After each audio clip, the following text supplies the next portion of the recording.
میلاد شریف کے موقع پر لبیک یا رسول اللہ کے نعرے لگانا یا اس کے علاوہ سیدی مرشدی یا نبی کے نعرے لگانا، کیا یہ درست ہے؟ اور اس کے ساتھ ہی بتا دیں کہ یا رسول اللہ سے متعلق صحیح عقیدہ کیا ہے؟ یا رسول اللہ پہ صحیح عقیدہ یوٹیوب پہ میرا کلپ ہے، لاکھوں لوگوں نے دیکھا ہے۔ جو یا رسول اللہ کے نعرے لگاتے ہیں نا، ان کے کلپ نہیں اتنے لوگوں نے دیکھے جتنا ہمارا وہ کلپ دیکھا ہوا ہے۔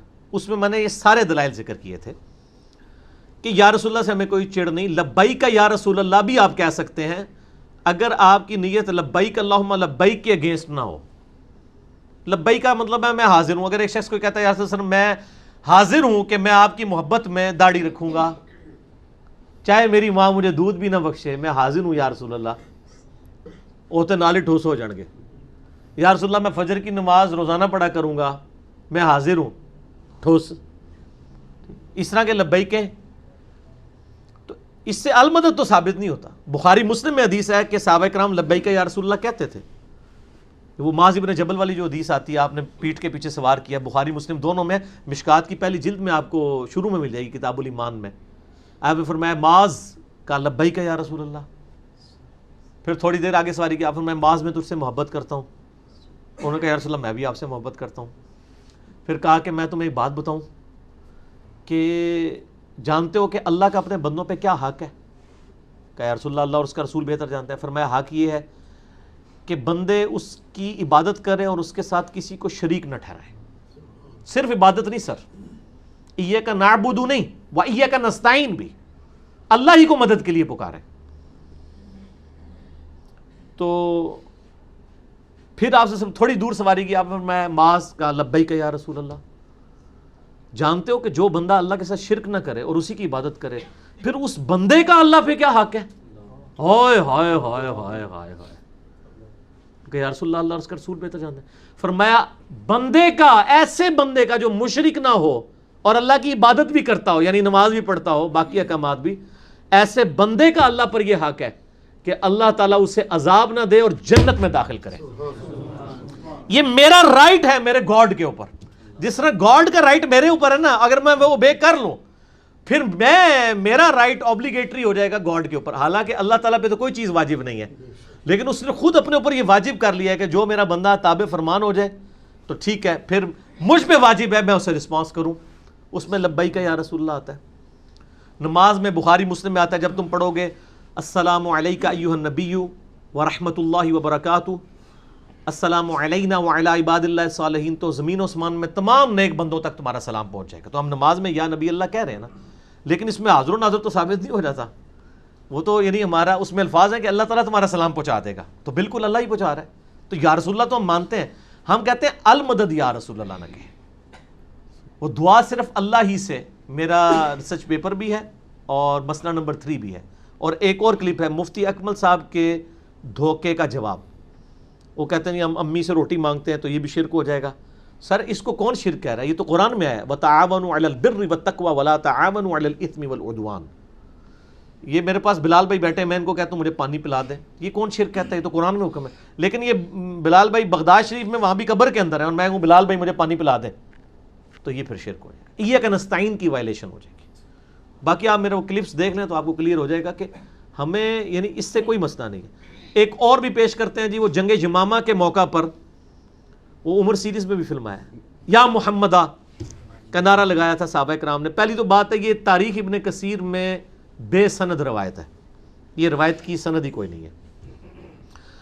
دوسری بات یہ ہے کہ یہ تو ان کے اپنے عقیدے کے خلاف ہے اور ہمارے بھی عقیدے کے خلاف ہے۔ قرآن میں واضح ہے سورۃ الحجرات میں، سورہ نور میں، کہ نبی علیہ السلام کو اس طرح نہ پکارو جس طرح آپس میں ایک دوسرے کو پکارتے ہو۔ اس کے بعد سے کبھی کسی صحابی نے یا محمد نہیں کہا، یا رسول اللہ کہتے تھے۔ یا محمد کہنا تو گستاخی ہے امت کا، اللہ کہہ سکتا ہے۔ بخاری مسلم میں حدیث ہے کہ جب حدیث شفاعت میں نبی علیہ السلام سجدہ کریں گے تو اللہ تعالیٰ کہے گا اے محمد اپنا سر اٹھاؤ۔ یہ تو کہتے ہیں اللہ بھی نہیں کہے گا، گستاخی ہو جائے۔ وہ اکثر کہہ رہے ہوتے ہیں نا اللہ نے بھی کہا یا ایھا الرسول یا ایھا المزمل، اللہ نے یا محمد نہیں کہا، یا ابراہیم کہا ہوا ہے، یا موسیٰ کہا ہوا ہے۔ سر کیا ہوا ہے بخاری مسلم میں؟ آپ کے لوگوں نے آپ کو نہیں بتایا تھا۔ حدیث شفاعت کھولے اس میں یا محمد کا ذکر ہے۔ اسی طریقے سے وہ جو حدیث ہے ترمذی میں جو نبی علیہ السلام نے خواب میں اللہ کو دیکھا تھا، اس میں بھی یا محمد کے الفاظ ہیں۔ اے محمد یہ فرشتے کس میں جھگڑ رہے تھے؟ وہ آپ کو مشکات میں 748 نمبر یہ حدیث مل جائے گی، بڑی لمبی حدیث ہے۔ تو یہ اللہ پہ پابندیاں لگاتے ہیں. تو اس میں مجھے بتائیں کہ صحابہ کرام حضور کی وفات کے بعد یا محمد کس طرح کہہ سکتے تھے؟ یا رسول اللہ تو سمجھ آتی ہے, یہ تو گستاخانہ ہے. اگر بچیوں نے یا محمد کا نعرہ لگایا تو وہ تو ہجرت کے وقت تھا نا, وہ تو مدینے میں سورہ نور نازل ہوئی ہے نا, سورہ حجرات, بعد میں اللہ نے منع کر دیا. پھر کوئی صحابی یا محمد نہیں کہتا تھا, یا رسول اللہ ہی کہتے تھے. ایون آپ دیکھیں کبھی حضور صلی اللہ علیہ وسلم کی بیویوں نے نہیں کہا کہ میرے خاوند نے فرمایا. حضرت عائشہ بھی کیا کہتی ہیں؟ قال رسول اللہ صلی اللہ علیہ وآلہ وسلم. سورہ حجرات میں ہے کہ یہ جو نبی تم میں اندر موجود ہے, یہ یاد رکھو کہ یہ اللہ کے نبی ہیں. ابو بکر یہ کبھی خیال نہ کر لے کہ یہ میرا داماد ہے تو میرے بچوں کی جگہ ہوا. ابو بکر بھی کہے گا قال رسول اللہ. سیدہ فاطمہ بھی کہیں گی قال رسول اللہ صلی اللہ علیہ وآلہ وسلم. ٹھیک ہے نا. وہ آپ کا جو منصب اتنا بھاری ہے, تو یہ یا محمد والا مسئلہ حل کریں نا کہ یہ تو گستاخی ہے. اس اگر ہم نعرے کو مان لیں تو پھر وہ مسئلہ حل کیا کریں گے کہ صحابہ کرام کو تو اللہ نے منع کیا یا محمد کہنے سے, تو پھر انہیں یا محمد کا نعرہ لگا کے کیا کیا؟ ایسا انجینئرنگ ہے, انجینئرنگ. بچائیں پھر آپ کو دستبردار ہونا پڑے گا کہ روایتی جعلی ہے, ورنہ صحابہ کرام پہ توہین لازم آ جائے گی یا محمد کہنے کی وجہ سے. انجینئرنگ کی ہے نا. ٹھیک ہے. ایک اور روایت پیش کرتے ہیں الادب المفرد سے, انٹرنیشنل نمبر کے مطابق 964 ہے وہ. عبداللہ بن عمر کا پاؤنس ہو گیا. ان کے پاس ایک شخص بیٹھا ہوا تھا. اس نے کہا آپ اس شخص کو یاد کریں جو آپ کو سب سے بڑھ کر محبوب ہے. تو انہوں نے کہا یا محمد صلی اللہ علیہ وسلم. تو ان کا پاؤں ٹھیک ہو گیا. وہ کہتے ہیں دیکھیں نہیں صحابہ کرام یا رسول اللہ. سر انہوں نے المدد یا محمد نہیں کہا تھا. جنگ یمامہ میں بھی المدد یا محمد نہیں تھا. یہاں پھر میں سوال کروں گا کہ عبداللہ بن عمر نے کس طرح یا محمد کہہ دیا؟ ان کو تو یا رسول اللہ کہنا چاہیے تھا. اچھا, ایک روایت میں الادب المفرد کی ایک جو چل رہی ہے نا سند, اس میں لفظ ہے, انہوں نے کہا محمد, یا ہے ہی نہیں ہے اس میں. وہ پھر بھی ہم مان سکتے ہیں. ویسے تو یہ روایتیں ہی اس میں ابو اسحاق مدلس ہیں, ان سے روایت کر رہے ہیں اور سما کی تصریح نہیں ہے. روایت ضعیف ہے. اگر کوئی صحیح بھی مانے نا تو وہ خالی محمد والی ٹھیک ہوگی, یا محمد کو یا رسول اللہ کریں, ورنہ عبداللہ بن عمر کے اوپر گستاخی کا فتویٰ لگ جائے گا. وہ یا محمد نہیں کہہ سکتے تھے, یا رسول اللہ کہنا چاہیے تھا. تو آپ یا رسول اللہ کہیں, ہم بھی کہتے ہیں, نعرے لگائیں, سیدی مرشدی بھی لگائیں, لبیک کا بھی لگائیں, اور یہ سب نعرے صحیح کریں. یہ لبیک یا رسول اللہ نہیں ہے, لبیک کا یا رسول اللہ ہے, اور سیدی مرشدی ہے, دونوں میں زیر ہے. یہاں نعرے لگا رہے ہوتے ہیں سیدی مرشدی, اس کا جواب بنتا ہے امتی امتی. سید کہتے ہیں غلام کو, سید کہتے ہیں آقا کو. ہم نبی علیہ السلام کے سید ہیں اور نبی علیہ السلام ہمارے سید ہیں. ہم نبی صلی اللہ علیہ وآلہ وسلم کے مرشد ہیں اور نبی علیہ السلام ہمارے مرشد ہیں.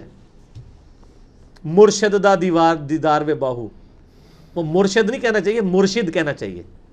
ٹھیک ہے نا. تو سیدی مرشدی, میرے آقا, میرے ہادی, یا نبی یا نبی, بالکل ٹھیک ہے. لیکن اگر کوئی کہہ رہا ہے سیدی مرشدی, اس نعرے کا جواب دینا ہی گستاخی ہے.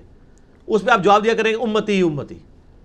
تو سارے یہ نعرے بھی ذرا صحیح کروائیں نا, خالی گلے پھاڑ رہے نا, بچپن سے لگا رہے ہیں, دروشی بھی پڑھ رہے ہوتے ہیں تو وہ سیدی پڑھ رہے ہوتے ہیں, سیدی.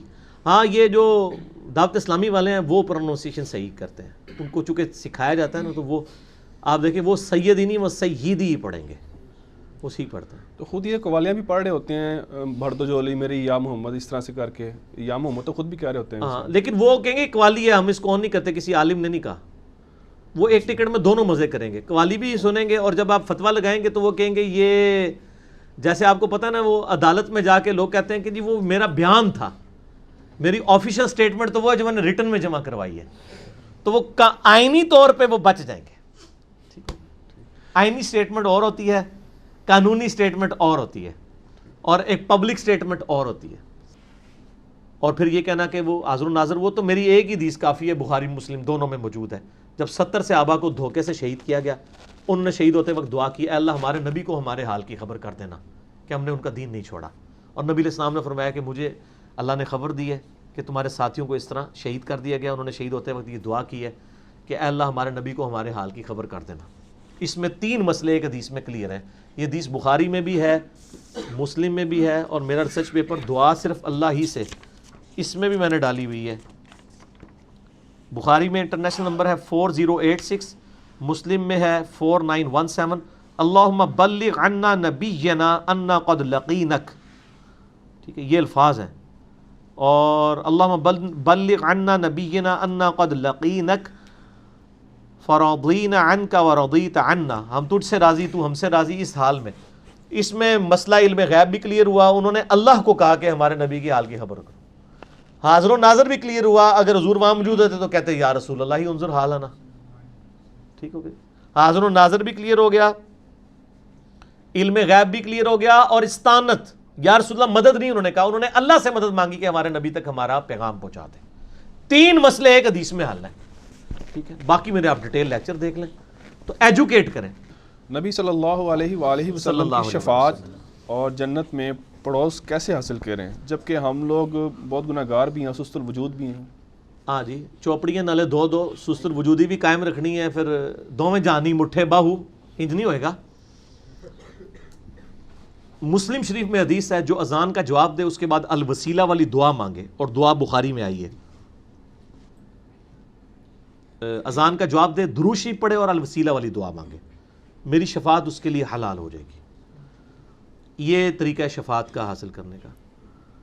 باقی نبی علیہ السلام کا پڑوس کے بارے میں مسلم شریف میں حدیث ہے نا، ایک صحابی حضور کو وضو کروایا کرتے تھے، ربیہ. ایک دن جوش میں آئے، فرمایا سل ربیہ، ربیہ مانگ کیا مانگتا ہے؟ کیا رسول اللہ جنت میں آپ کا پڑوس مانگتا ہوں. انہوں نے بھی کوئی تیاری کر کے بیٹھا ایسے بندہ، یقین کرو بندہ سوچتا ہے یار میں ان کیڑی گل منگا.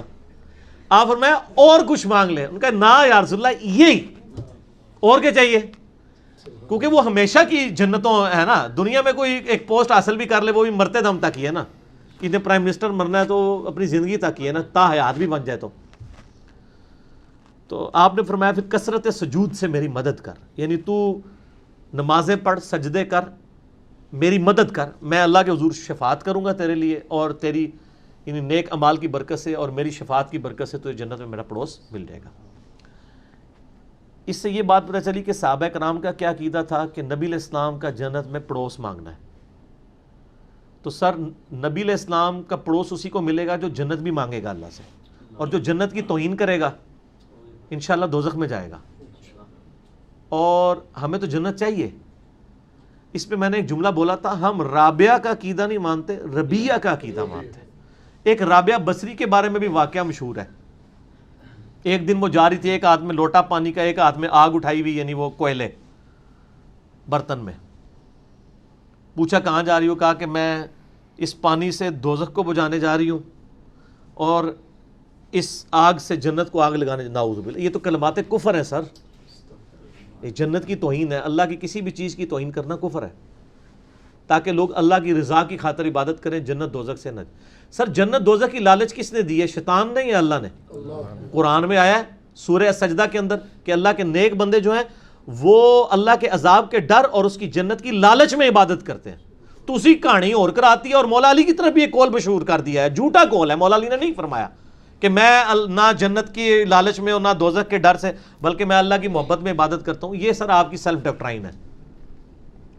سورہ فرقان میں آیا کہ اللہ کے نیک بندے تو دعا کرتے ہیں ربنا اصرف عنا عذاب جہنم ان عذابها کان غراما، اے اللہ ہم سے دوزخ کا عذاب پھیر دے. ہمارے نیک بندے دعا یہ کرتے ہیں کہ اللہ یہ دوزخ کا عذاب تو ایک لٹکتی تلوار ہمارے گلے کا پھندا بن چکے ہیں، ہم سے دور کر. اللہم اجرنا من النار کس نے دعا سکھائی ہے؟ نبی علیہ السلام نے. تو یہ کون سی ڈاکٹرائن لوگوں کو پڑھا رہے ہوتے ہیں؟ تو رابعہ کا عقیدہ نہیں، ربیہ کا عقیدہ. ہمیں جنت بھی چاہیے، دوزخ سے رہائی بھی چاہیے، کیونکہ جنت میں ہی نبی کا پڑوس ملے گا انشاءاللہ صلی اللہ علیہ وآلہ وسلم. یہ اس طرح کی ڈاکٹرائن والی باتیں جذباتی ڈاکٹرائن نہیں سر، علمی ڈاکٹرائن لانچ کریں. اور یہ بڑے جھوم جھوم کے لوگ واقعات بیان کر رہے ہوتے ہیں، سبحان اللہ. ویسے تو سر نہ تو کسی نے جنت تک پہنچن دینا نہ دوزخ تک کہ تسی یہ کام کر سکو. تو تواڈے لوٹے نال تے جناب گھر دی اگ نہیں بجھنی، جنت کی تسی دوزخ کی تو بجھاؤ گے. تو اس سے اس کو نہیں آگ لگنی ہے. اللہ کا خوف کریں اس طرح کے واقعات بیان کرتے ہوئے، اور اس طرح کرنے سے کچھ بھی نہیں ہونا. یہ آپ کی جذباتی ڈاکٹرائن ہے اور ایک قصے کہانی ہے، اور انجانے میں آپ اللہ اور اس کے رسول کی تعلیمات کا مذاق اڑا رہے ہوتے ہیں. نعوذ باللہ من ذالک. میں نے بتایا ان کے بزرگوں کو تو سائز ہی نہیں پتہ چیزوں کے. احیاء العلوم کے اندر کیمیائے سعادت کے اندر آپ دیکھ لیں کہ انہوں نے لکھا ہے کہ جو سورج ہے یہ زمین سے ایک جگہ پتہ لکھا ہوا ہے 130 گنا بڑا ہے، 160 گنا بڑا ہے، 5 گنا. میں مختلف اقوال ہیں، ظاہر ہے جو جھوٹ ہے تو پھر کوئی بھی ہو سکتا ہے. 130 کہہ لو، غلط جگہ گل کہنی ہے. اور جب کہ آج ہمارے بچے کو بھی پتہ ہے کہ سورج جو ہے وہ زمین سے 160 گنا یا 130 گنا بڑا نہیں ہے، 1030 گنا بڑا بھی نہیں ہے، 130 گنا بھی بڑا نہیں ہے، 13 لاکھ گنا بڑا ہے. تو آپ کے بزرگوں کو تو یہ سائز بھی نہیں پتا تھے، اور آپ یہ دعویٰ کرتے ہیں وہ لوگ محفوظ پڑھتے تھے. سب جھوٹ ہے، ایسا نہیں ہے. اور یہ امام غزالی نے لکھا ہوا ہے. تو اتنی بڑی ان سے اگر غلطی ہوئی ہے، اس کے مطلب ان کو سائنس کا نالج نہیں تھا. علم غیب والی تو بات ہی جھوٹی ہوتی ہے نا، وہ تو بات ہی غلط ہوتی ہے. تو اس قسم کی یعنی یہ چیزیں.